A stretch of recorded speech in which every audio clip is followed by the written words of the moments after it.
এই কুতুব বিশ্বাস সরকার দলে কিন্তু রাখবো না পরিষ্কার। ঢাকা বিশ্ববিদ্যালয় যদি দেশের প্রাণকেন্দ্র হয় তাহলে ঢাবির প্রাণকেন্দ্র হলো ডাকসু। ৭১-এর স্বাধীনতা আন্দোলন থেকে শুরু করে স্বাধীনতা পরবর্তী গুরুত্বপূর্ণ সব আন্দোলনে নেতৃত্ব দিয়েছে এই প্রতিষ্ঠানটি। এখান থেকে জাতীয় রাজনীতিতে উঠে এসেছে অসংখ্য এমপি মন্ত্রী। গণ অধিকার পরিষদের প্রতিষ্ঠাতা ও বর্তমান সভাপতি নুরুল হক নূরকে তো সকলেই চেনেন। ২০১৮ সালের কোটা সংস্কার আন্দোলনে মুখ্য ভূমিকা পালন করে তিনি গোটা দেশের ছাত্র সমাজের নজরে এসেছিলেন। পরের বছরই ঢাকা বিশ্ববিদ্যালয়ে প্রায় ৩ দশক পর ডাকসু নির্বাচন অনুষ্ঠিত হয়। সকলকে চমকে দিয়ে ডাকসুর সেই নির্বাচনে ভিপি নির্বাচিত হয়েছিলেন নুরুল হক নূর। এরপর থেকে তিনি সারা দেশে ভিপি নূর হিসেবে পরিচিত হয়ে ওঠেন। বর্তমানে ভিপি নূর ও তার দল গণ অধিকার পরিষদ দেশের জাতীয় রাজনীতির এক অবিচ্ছেদ্য অংশে পরিণত হয়েছে। ভিপি নূরের মতোই ডাকসুর অসংখ্য ভিপি ছাত্র জীবন শেষ করে মূলধারার রাজনীতির মুখ্য চরিত্র হয়ে উঠেছেন।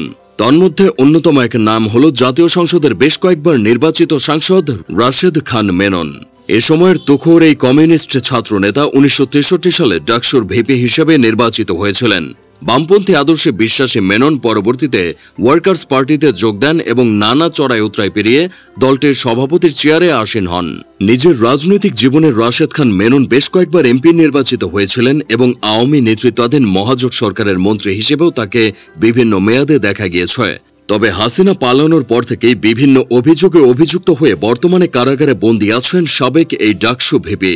এদিকে বর্তমান সময়ের আরেক প্রবীণ রাজনীতিবিদ মাহমুদুর রহমান মান্নাও ২ বার ডাকসুর ভিপি হিসেবে দায়িত্ব পালন করেছেন। ৮০ দশকে রাজনীতির মাঠ কাঁপানো তৎকালীন এই ছাত্র নেতা সর্বপ্রথম ডাকসুর ভিপি হিসেবে নির্বাচিত হয়েছিলেন ১৯৭৯ সালে। পরের বছর তাকে আবারও ঢাকা বিশ্ববিদ্যালয় কেন্দ্রীয় ছাত্র সংসদের ভিপি হিসেবে নির্বাচিত করে ঢাবির সাধারণ শিক্ষার্থীরা। ছাত্রজীবন সম্পন্ন করে মাহমুদুর রহমান মান্না পরবর্তীতে মূলধারার রাজনীতিতেও নিজের যোগ্যতার প্রমাণ দিয়েছেন। ২০০৭ সালে 1-11-এর পর তাকে আওয়ামী লীগের সাংগঠনিক সম্পাদক হিসেবে দেখা গিয়েছে। পরবর্তীতে আওয়ামী লীগ হতে বিতাড়িত হয়ে তিনি নাগরিক ঐক্য নামের নতুন একটি রাজনৈতিক দল গঠন করেন এবং বর্তমানে দলটির সভাপতি হিসেবে নিজের রাজনৈতিক ক্যারিয়ারের শেষাংশ রাঙিয়ে যাচ্ছেন। বাংলাদেশ স্বাধীন হওয়ার পর ডাকসুর প্রথম নির্বাচন অনুষ্ঠিত হয়েছিল ১৯৭২ সালে। সেবার সংগঠনটির ভিপি নির্বাচিত হয়েছিলেন মুজাহিদুল রহমান সেলিম। স্বাধীন বাংলাদেশের প্রথমেই ডাকসু ভিপি বামপন্থী রাজনীতিকে অনুসরণ করে পরবর্তীতে কমিউনিস্ট পার্টি সিপিবির সাধারণ সম্পাদক ও সভাপতির চেয়ারে বসেন। সাম্প্রতিক সময়ে জাতীয় রাজনীতিতে অপেক্ষাকৃত নীরব ভূমিকা পালন করলেও অনেকেই তাকে দেশের বাম রাজনীতির আলোকবর্তিকা মনে করেন। এদিকে স্বাধীন বাংলাদেশের ছাত্রলীগের একমাত্র সভাপতি হিসেবে ১৯৯০ সালে ডাকসুর ভিপি হিসেবে নির্বাচিত হয়েছিলেন সুলতান মোহাম্মদ মনসুর আহমেদ। ১৯৯০ সালে এরশাদ বিরোধী আন্দোলনে মুখ্য ভূমিকা পালন করা এই রাজনীতিবিদের ক্যারিয়ার ক্ষণে ক্ষণে রূপ বদলেছে। একসময় তিনি আওয়ামী লীগের কেন্দ্রীয় সাংগঠনিক সম্পাদক ও এমপি ছিলেন।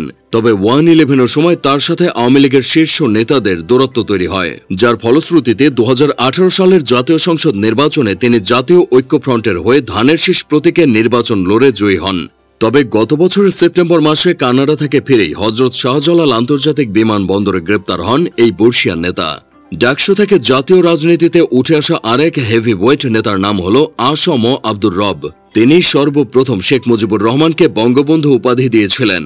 ১৯৭০ সালে ডাকসুর ভিপি হিসেবে দায়িত্ব পালন করা সাবেক এই ছাত্রলীগ নেতা বর্তমানে জাতীয় সমাজতান্ত্রিক দল জেএসডির সভাপতি হিসেবে নিয়োজিত আছেন। বর্তমানে রাজনৈতিক অঙ্গনে সক্রিয় ভূমিকা বজায় রেখেছেন ডাকসু থেকে উঠে আসা এই রাজনীতিবিদ।